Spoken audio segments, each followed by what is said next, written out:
of Career Education in the Georgia Tech Career Center. Today we're going to talk about creating a cover letter and compelling documents. So before I get started, can you just drop in the chat really quickly if you can hear me? I always like to do a tech check. All right, and I'm going to change the slide as well, so let me know if you don't see it. Great. All right, so you should see the what will we learn today. Do you see that? Yes, yes. Perfect. All right.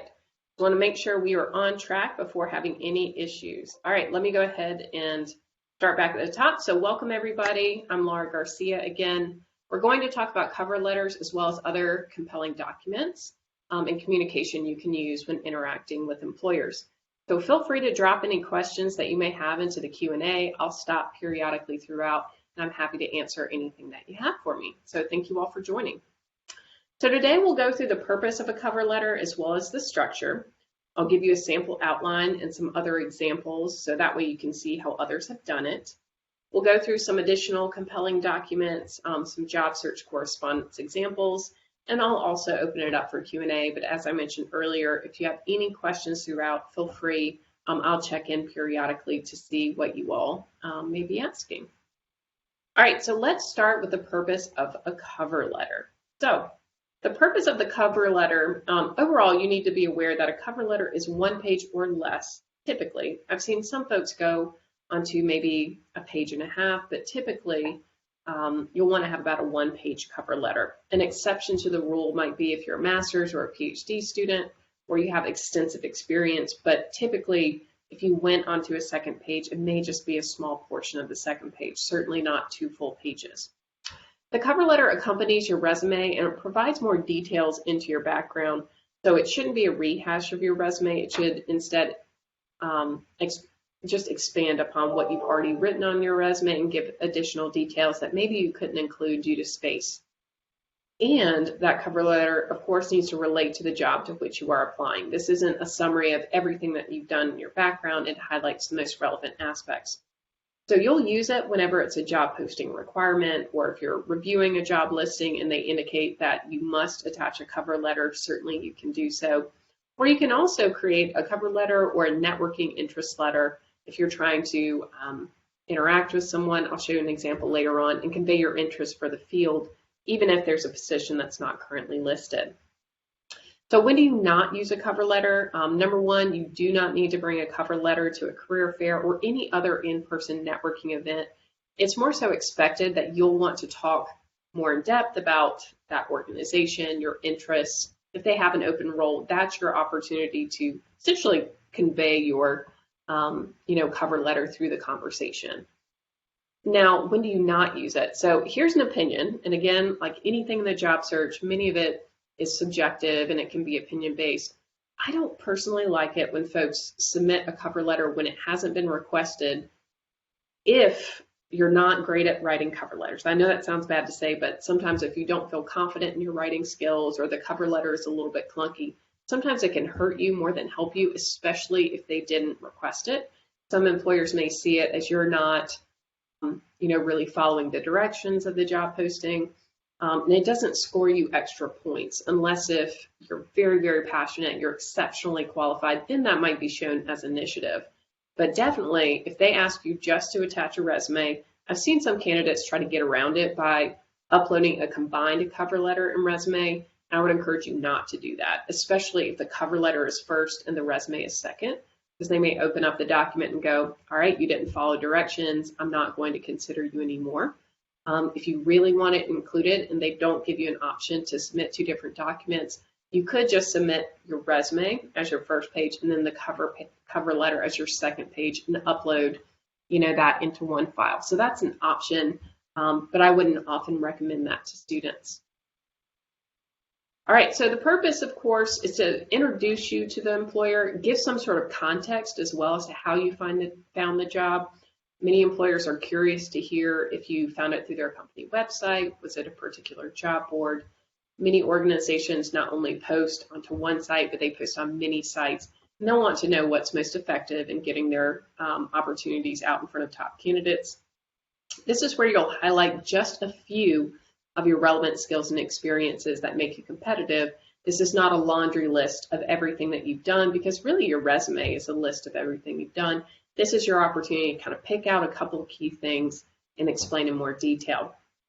So be sure to include a customized cover letter for each job you're applying to, and don't be afraid to incorporate the language of the job description into your cover letter. I actually strongly encourage it.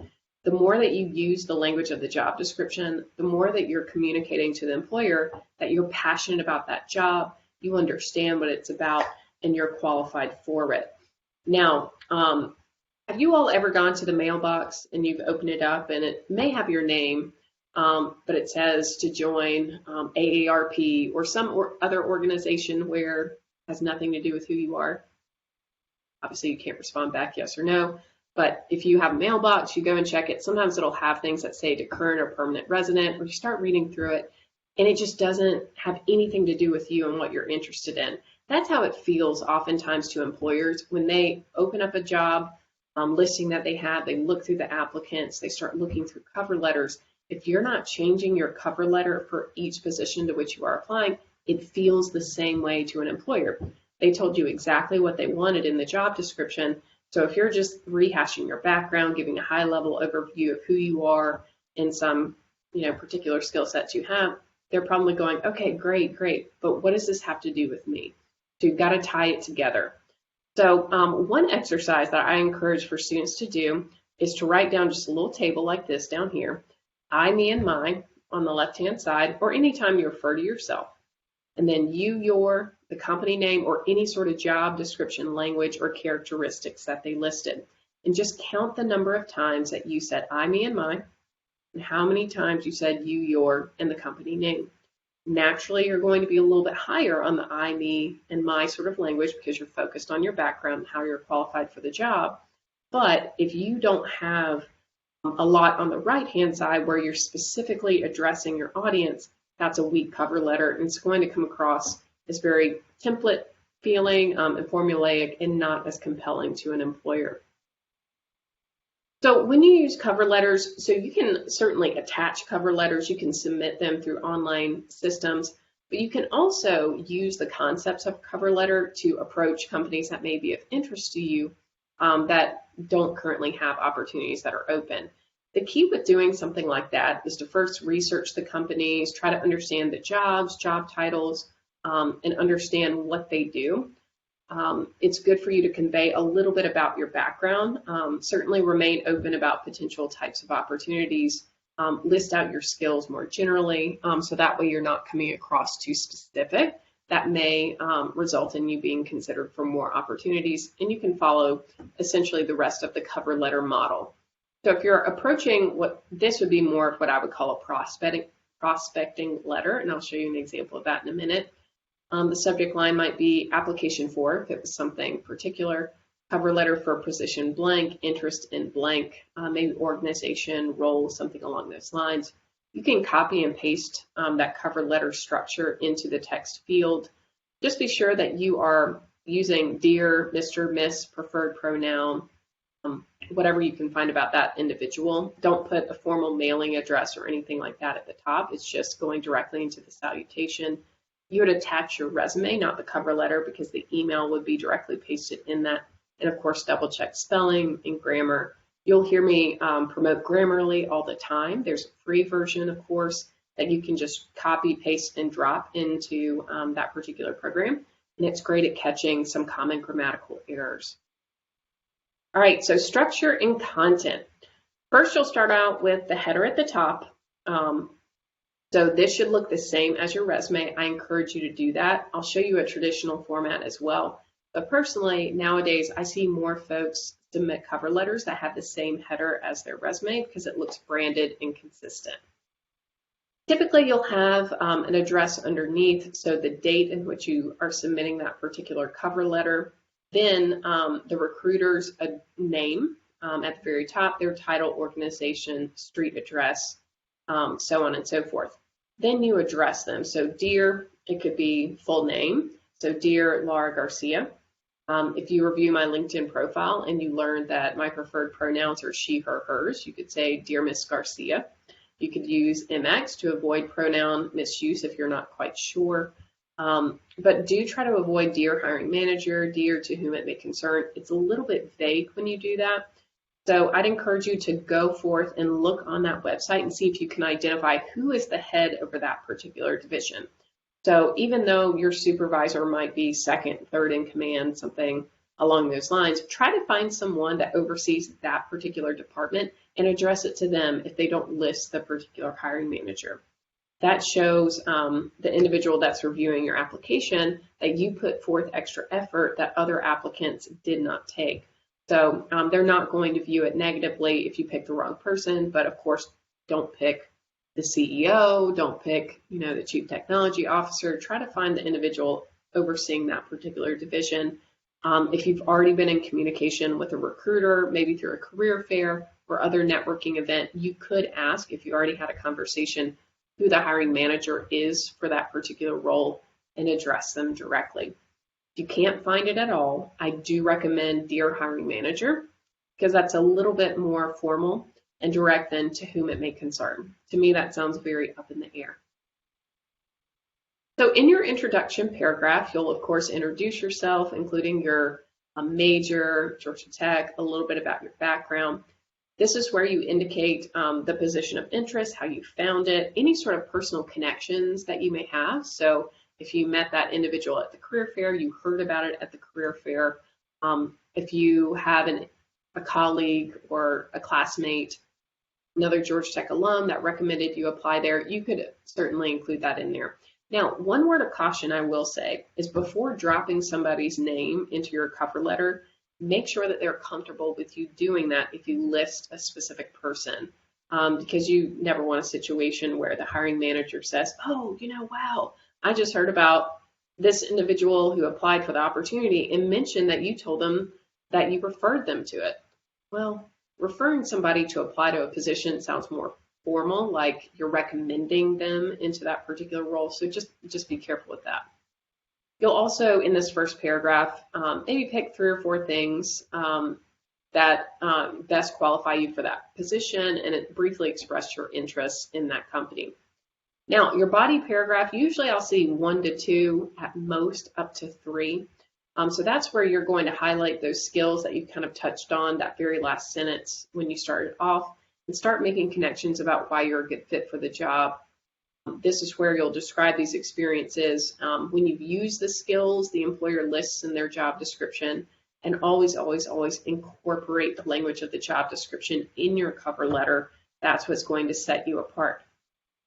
You can also include anything related to academics, community volunteer work, campus work experience, and do try to break this up into paragraphs as appropriate. I've seen some folks that will do bullets in the cover letter, but I find that's not quite as common, in particular for roles that are outside of more advanced levels of business. So in your closing paragraph, you can refer to a resume for more details. Oftentimes, I'll see individuals summarize and say, thank you so much for your consideration and time. And you will want to provide some sort of closing statement that summarizes your skills, why you're a strong match, and convey, of course, your interest. So in closing, you'll have sincerely. You can include an image of your email signature and your type name. For the most part, you're not, of course, going to submit a physical signed copy of your particular cover letter. So what I would recommend doing, if you don't already have an online email signature, there are different ways that you can go about doing it.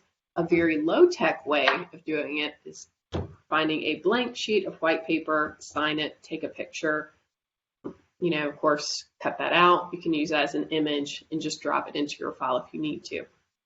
All right, any questions so far? Checking over here.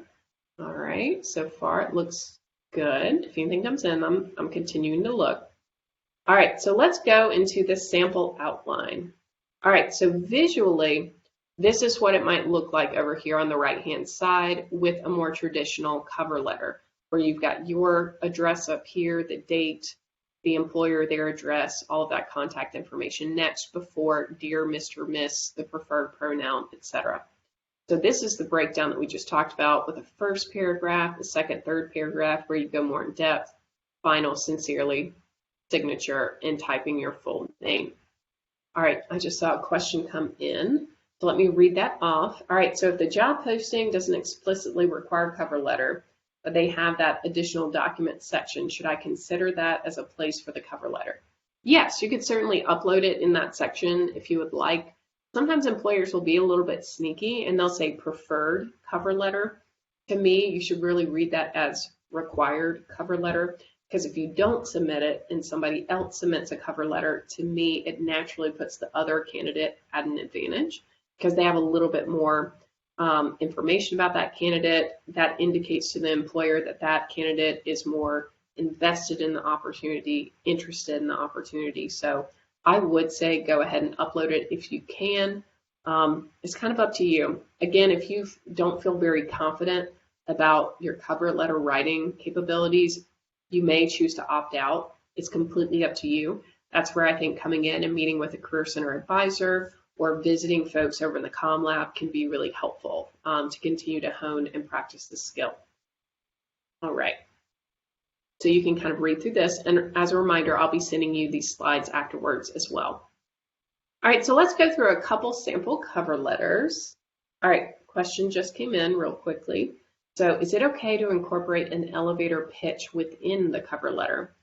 So your cover letter is very similar to an elevator pitch because a good elevator pitch shares who you are, what's relevant, what you're doing right now, and what you're excited about, what your future goal is related to that particular employer. So there's a lot of similar content and overlap between a strong elevator pitch. The difference is, of course, the structure of the cover letter versus a more free-flowing conversation with a pitch.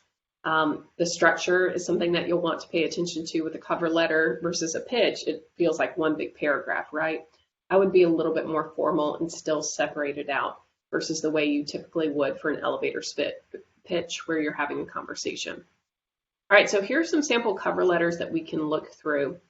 So you see Ginger Gonzalez on the left-hand side. So one thing, we'll kind of go section by section. I want to point out a couple of things. So here's an example of a professional header where this should look the exact same way as it does on her resume.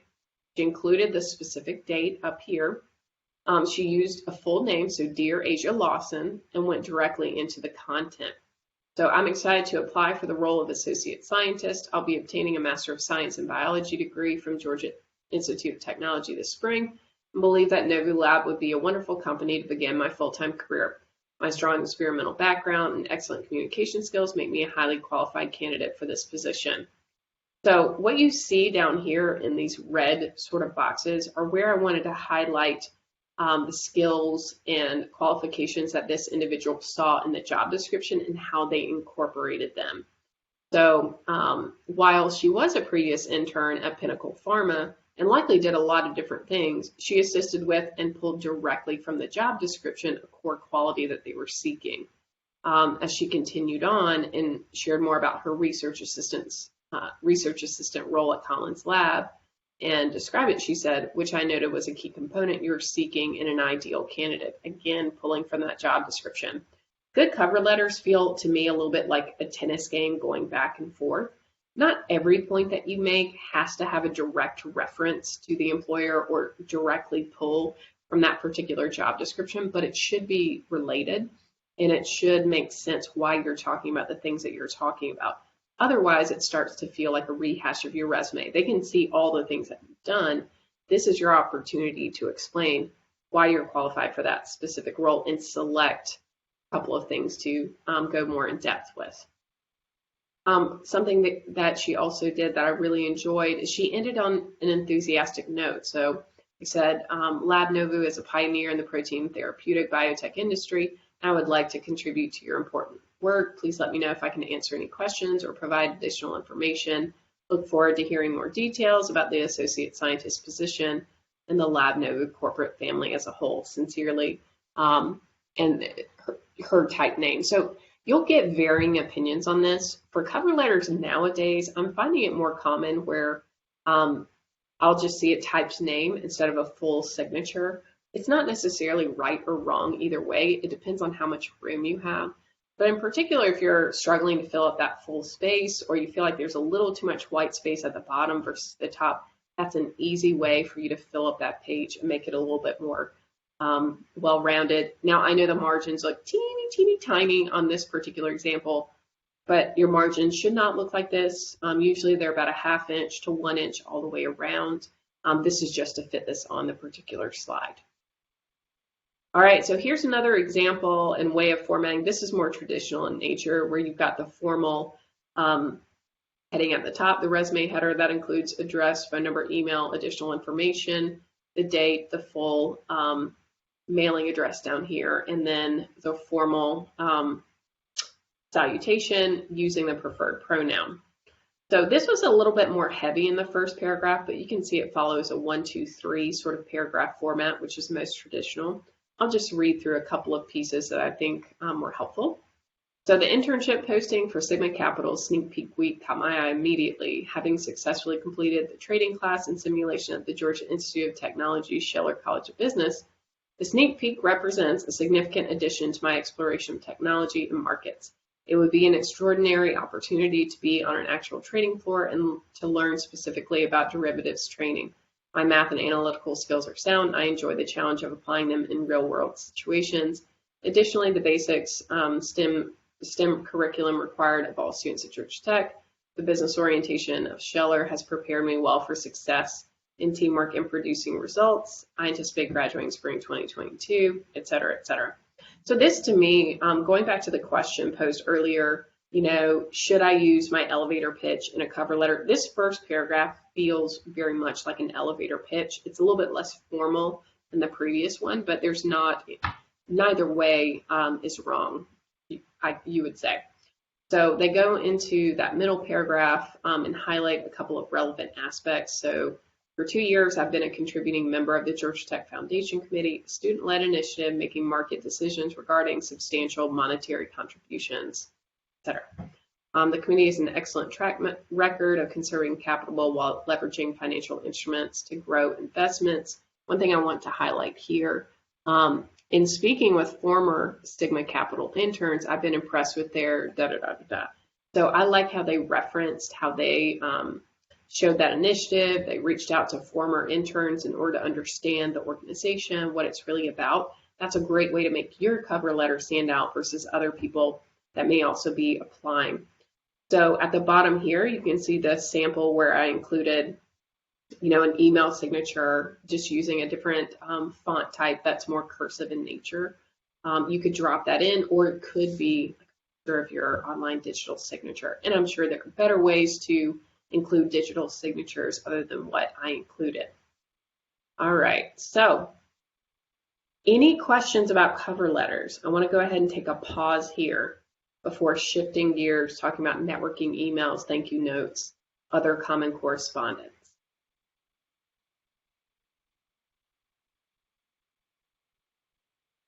All right, I'll wait about another 5-10 seconds to see if any come in. Otherwise, we will move forward. But again, feel free to ask questions at any point throughout.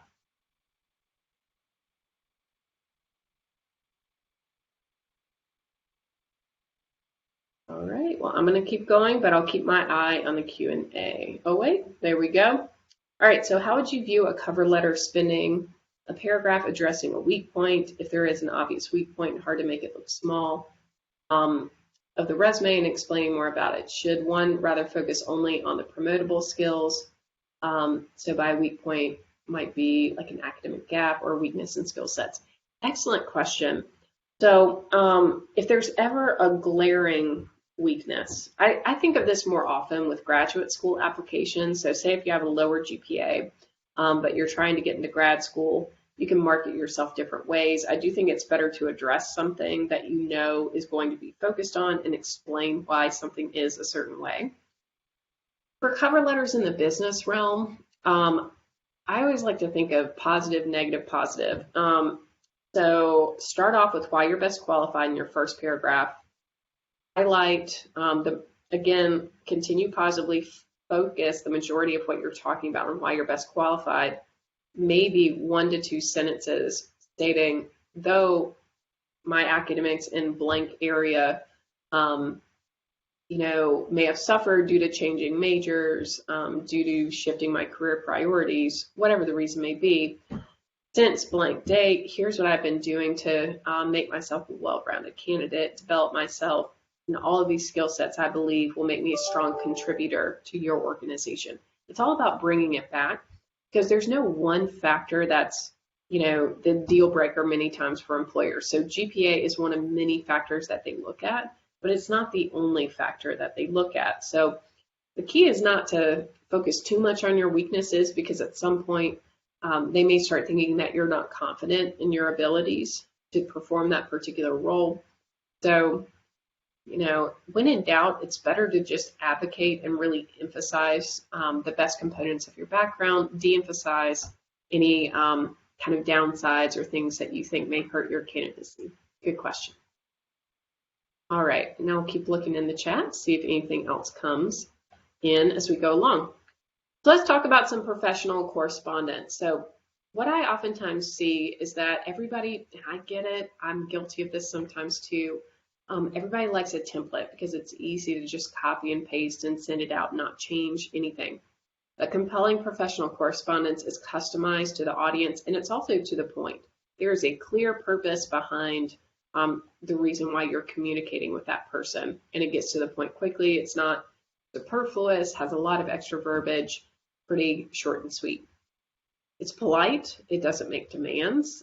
You have to be very careful with written communication in particular, because it's easy to imply or read into the way in which somebody's writing things and potentially put it in a negative tone. So it's better to be overly polite, so that way you don't fall into the danger of someone reading your content negatively.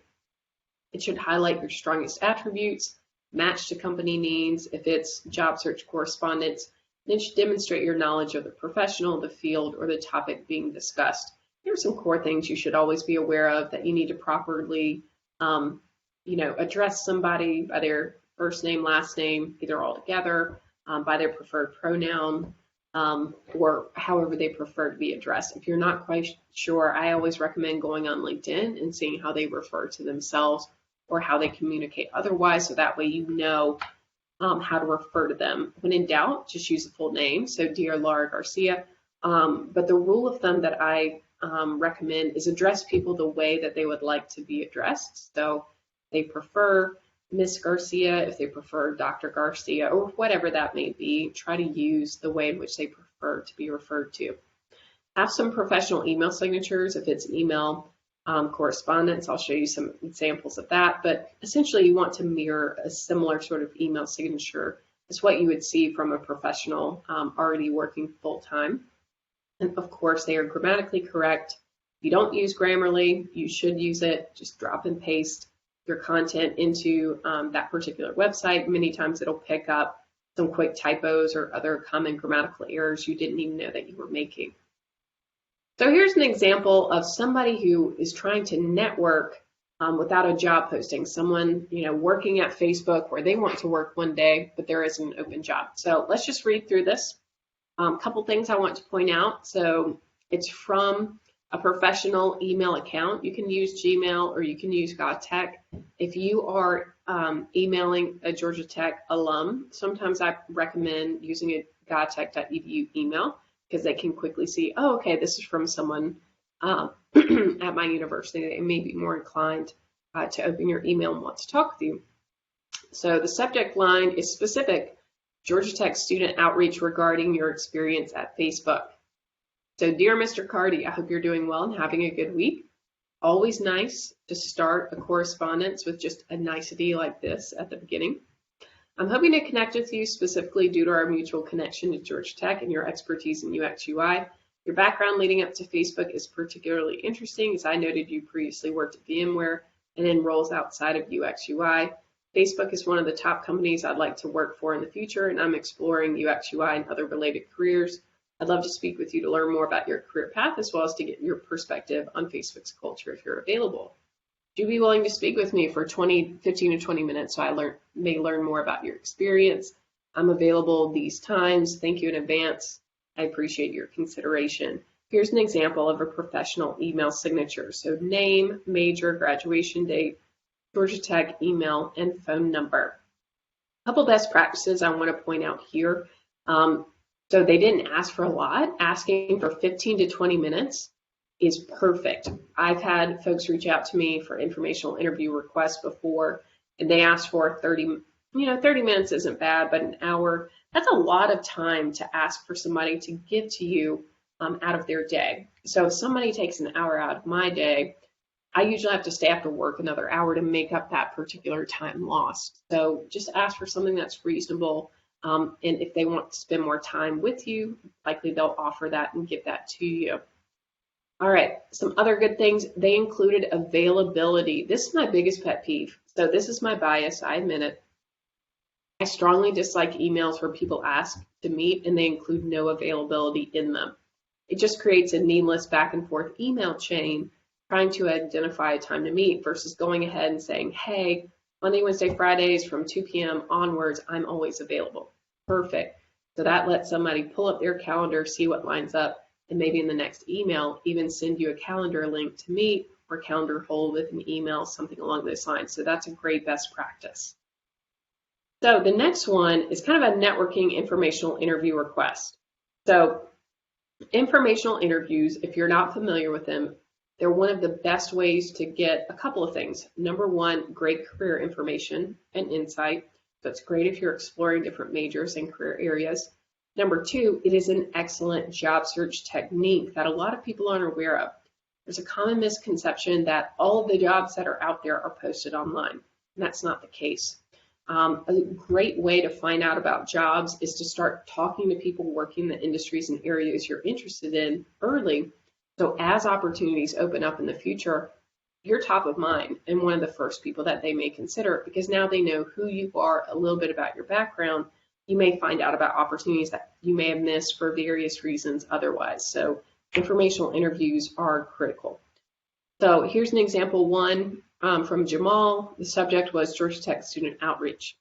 Dear Dr. Weissman, I saw on LinkedIn you are a Georgia Tech alumnus and practice cardiothoracic surgery at Northside Hospital. I'm a current Georgia Tech student studying economics, and I'm considering going to medical school to focus on thoracic and cardiac surgery. Would you be willing to speak with me briefly over the phone to share your insight on what it's truly like to work in the field? I know you had experience working at Emory University Hospital, did your residency at Johns Hopkins, which are both schools I'm considering applying to in the future. I was interested in hearing any advice you had on how I could make myself more competitive for this career path while I'm still enrolled. Again, they listed their availability. Thank you in advance for considering this request. And again, a great signature here down at the bottom. So if you're a younger student or you're exploring various careers, you're thinking to go to grad school, informational interviews are great to collect information. It's a great first step to start networking, building relationships, and ultimately getting noticed for potential future career opportunities. Of course, this example, this student is considering going to grad school, but again, you could use this for industry job searches as well. All right, here's a thank you note. Note the subject line, follow up on BBDO interview. You should be sending thank you notes after interviews, after career fair meetings, after informational interviews. Anytime that you meet a professional, you should be sending a thank you note. It's a great way to continue that relationship and to get noticed. So we'll read through this. All right, dear Ms. Lopez, it was a pleasure meeting you today to discuss the PR brand internship at Edelman. Our meeting further confirmed to me the position is a perfect match for my passion for public relations and interest in working directly with clients. Things directly from the job description and conversation. I enjoyed sharing more information about my previous work at the Technique student newspaper and believe this has given me a good foundation, the basics of media in which to build upon at Edelman. I also particularly enjoyed hearing more about your work with eBay and how you continue to cultivate that client relationship. I'm very interested in joining the Edelman culture, and I look forward to hearing from you about the position. Thank you for taking the time to interview me. Again, professional email signature down here. All right, just going to check for questions. All right, and again, feel free to stop me at any point. All right, so accepting a job offer. So we're going to talk about accepting a job offer, declining a job offer, and requesting an extension. These are some common things that'll come up. So here's an example of how you could structure it. So dear Mr. Miss, preferred pronoun, full name. Thank you for speaking with me earlier and offering me the job of blank with a start date of blank. I'm excited to join the team and accept your offer. Confirm you indicated I would be earning an annual salary of blank per year with a start date of blank. It is very important when you are accepting a job offer or you're having that communication to have it written down and clearly communicated, so that way there's no misunderstanding on either side. And this is a great way to start off that career on a positive first step. So I'll follow up closer to the start date to discuss onboarding and any additional steps I may need to take before I start. Please let me know if you need any other information from me in the meantime, etc., etc. I see a question came in. Let me look through this. All right. So when you are doing an online interview, what is a good way to ask for their information, to send a thank you note without it sounding weird? Excellent question. So at the end of every interview, you never want to leave an interview without knowing what are the next steps in the process. So at the end, you've asked your questions. They say, okay, we'll get back to you within 2 weeks. What I would say at the end would be, thank you so much for your time today. I really enjoyed it. Would you mind if I could get your email address? I'd love to follow up if any questions come up. Or you could just say, I'd love to follow up with you and just see what they say. Now, don't be too thrown off. Some of these bigger companies may say, I don't like to give out my email contact. Just send something over to the recruiter, maybe who arranged that particular interview, but you do want to gather it. So it is perfectly appropriate for you to say, again, thank you so much for the interview today. I'd love to stay in touch. Would you be willing to share your email address with me? And just see what they say. Just go with that. All right, next question was following up on the previous question. Would it be better to address the weak points during the interview process? Okay. Could it potentially hurt the applicant if weak points were included in the cover letter? Great question. I prefer that. If there's a way to get around emphasizing too many weak points in a cover letter, it's better to have the conversation in an interview because then by that point, they'll get to know you more in depth. You could have multiple stories that you've shared that illustrate your abilities as a worker. So ideally, yes, wait and discuss it during the interview setting. But I would never bring up a weakness unless if an employer brought it up to me. Because maybe what you're thinking is a weakness, they may not necessarily view in the same light or care about. So GPA being one of those things. So some say if you have a lower GPA, they may not care at all. They may say, okay, well, I looked at your resume, you look qualified, you have what I need. Let's go forth and interview. If I invite you to interview, obviously, I think you're qualified for the role. We don't need to talk about any weaknesses. So yes, be prepared for all eventualities that you can in the interview. Be prepared to discuss any weaknesses that you have, but I would not bring it up. All right, so here's a good one. All right, asking for an extension. So if you have ever been given a job offer, maybe after you've completed an internship, and they're asking for you to accept a full-time offer, or if you just received an offer and you anticipate hearing from other companies you're interviewing with, here's a template that you can use and pull from.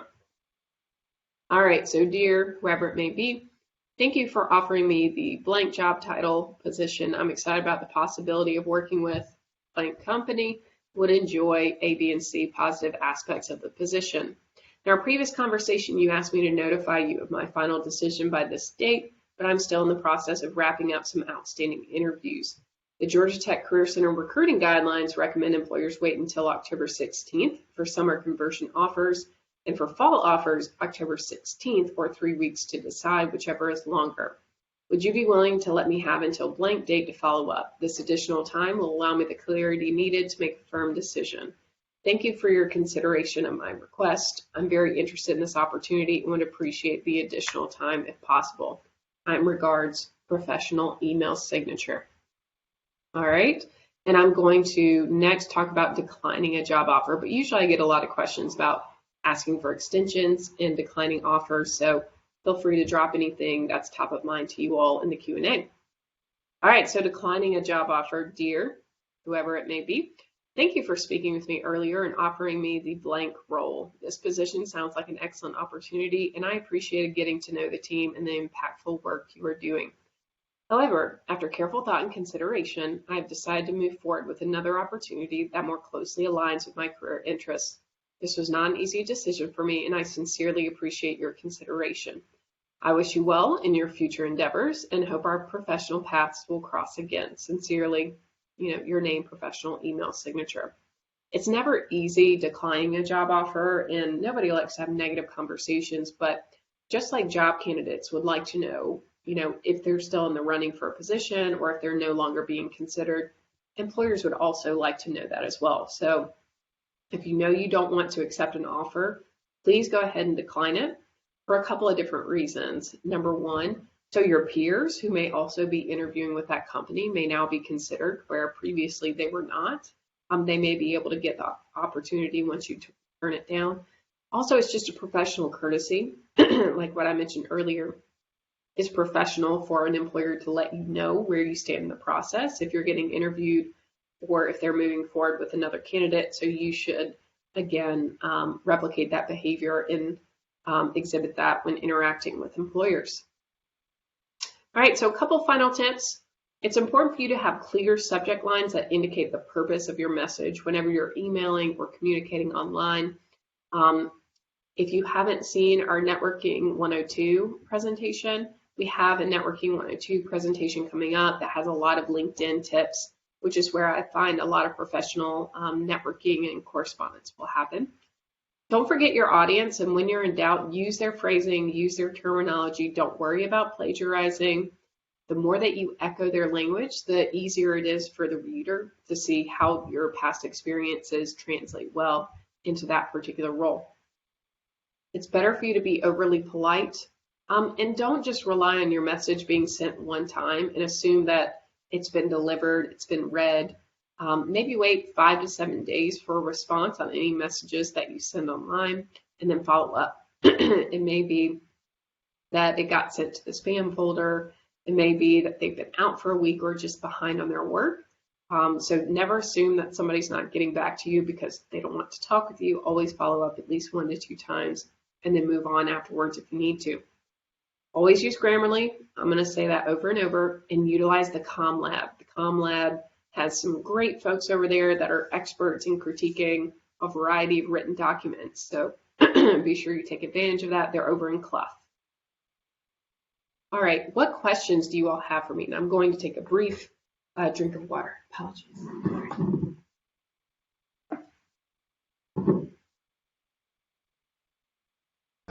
All right, so let's see what questions came in.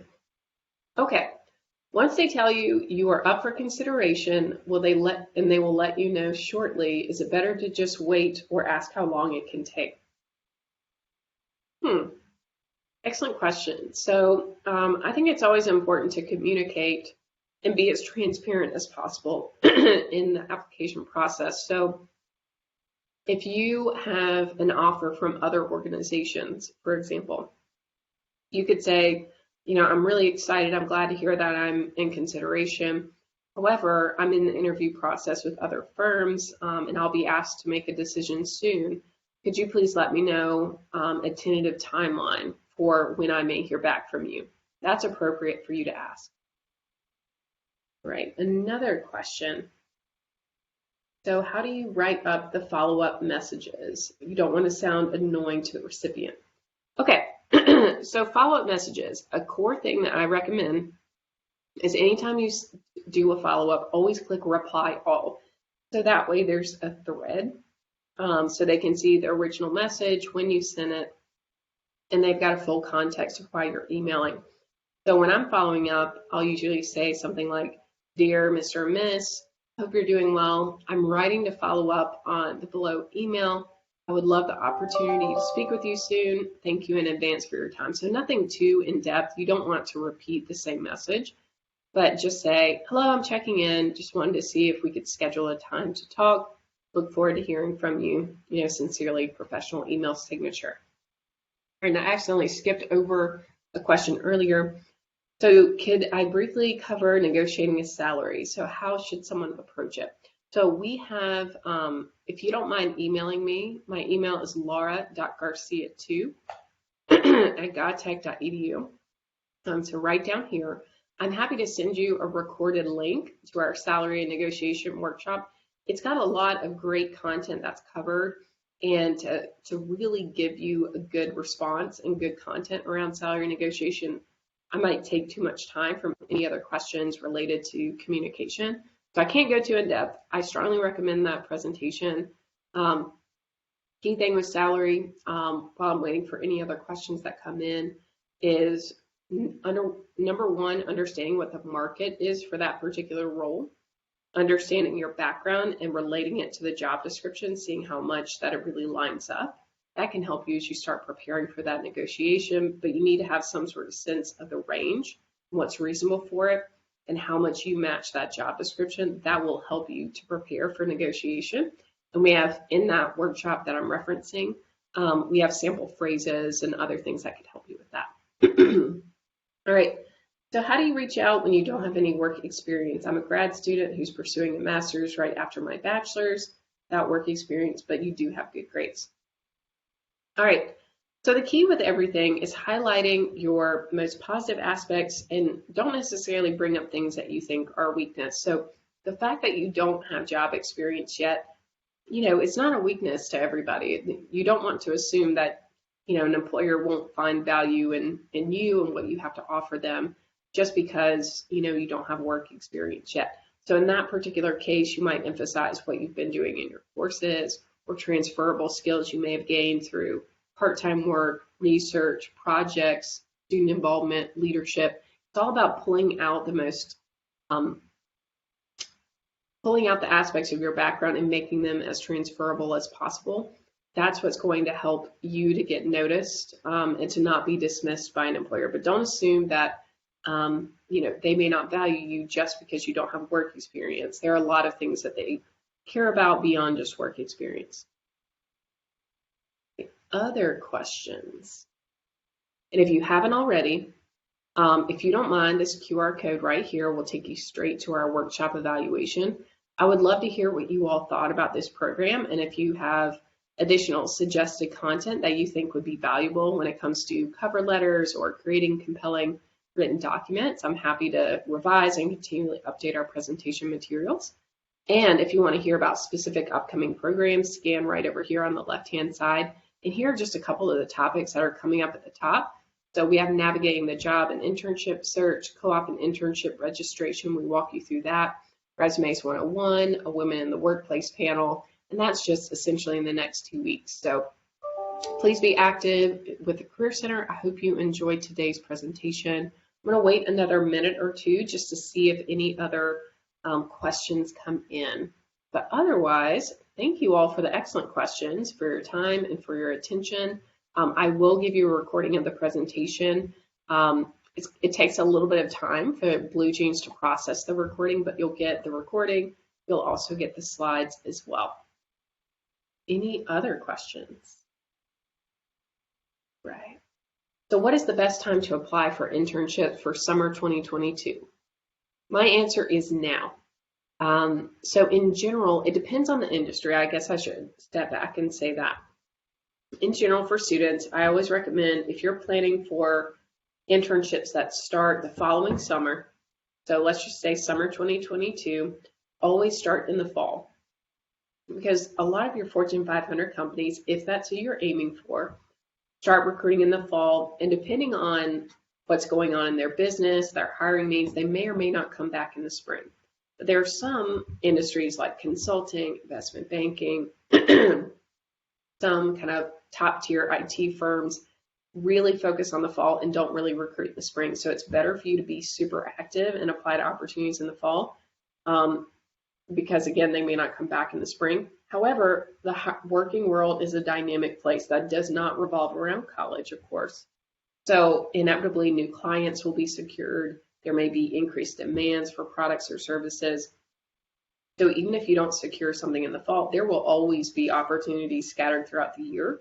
But in general, September, October are the times where you should be most active in submitting applications, and multiple applications at that. In spring, typically January, February, and as you get towards the end of March and April, you naturally kind of see the supply of jobs tail off. Now, I will say media, entertainment, small to medium-sized businesses, they're more just-in-time hiring entities. So if you wanted to work for an entrepreneur, they can't wait, 9, 10 months for you to start the following year. They need help now. So again, all depends on the industry. All right. Any other questions?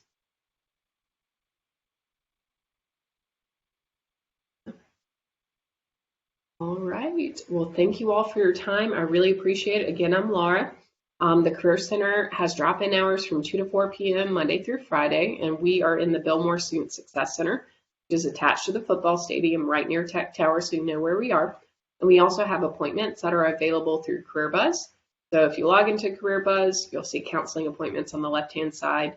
Feel free to set up a time to meet with some of our advisors, and we would be happy to help with any other career questions. Thank you all for your time. I hope you have a wonderful afternoon. Thank you.